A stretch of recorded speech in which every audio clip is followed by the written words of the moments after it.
Hi, I'm Cecil McNeil, a writer filmmaker. Welcome back to my vlog. So I will skip ahead a couple of pages to the end of this chapter.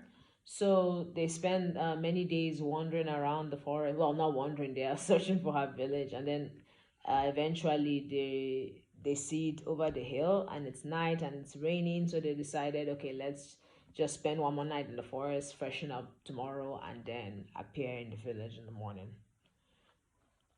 They walked in silence at a safe distance beside the riverbank, sharing fruits and soggy nuts until it stopped raining around dusk. They sat down heavily on a log, drenched to the bone and weary. Raymond didn't even bother attempting to build a fire as everything around them was completely drenched. Luckily, as night fell, the weather became a bit warmer. Winona stood up and began to strip, wringing out her clothes. Are you not shy of me? Raymond asked, beginning to feel a bit too hot. You cannot see, she said matter-of-factly, as she continued to strip. Yes, but I know you're not wearing any clothes. He blushed. She snickered slyly, flapping her clothes thoroughly. Raymond turned his face away from her, but that only made her laugh. Raymond stood up. I may not be able to see you, but I'm still a man. He briskly walked away. Why is she doing this to me? He swallowed hard, wiping the sweat that was beginning to break on his damp brows. Raymond returned much later. Winona was fully clothed in damp clothes. He had imitated her when he had put a safe distance between them, wringing out his clothes and hair and flapping them to dry. I did not mean to make you uncomfortable, she said. I'm fine now.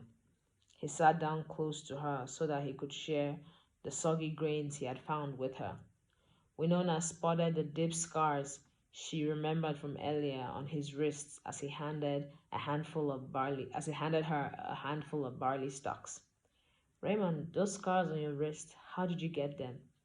Raymond quickly pulled his sleeves over his wrist, regretting that he hadn't been more careful at concealing them.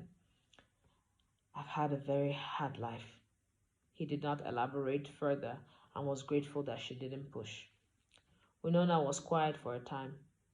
Are you still angry with me? I was not angry with you. Just don't tempt me that way. He whispered that last part to himself. Winona couldn't help smiling.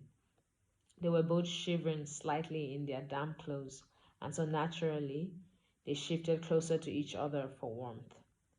She stared at him, studying his features closely. He turned to her, taking in her breath and letting her scents cloud his head.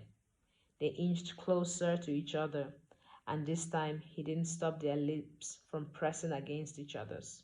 Slow at first, but rapidly growing, desperate as the kiss deepened.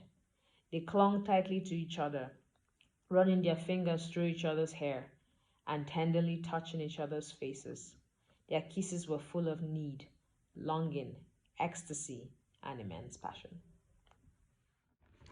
I hope you've enjoyed hearing excerpts from both my books. So now that you know, don't forget, Susan McNeil has published two books, We Roll the Night and Echoes of Mercy. Both can be found on Amazon.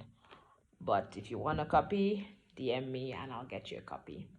Please like and subscribe my videos and support me in any way you can. Thank you. Bye. See you in the next vlog.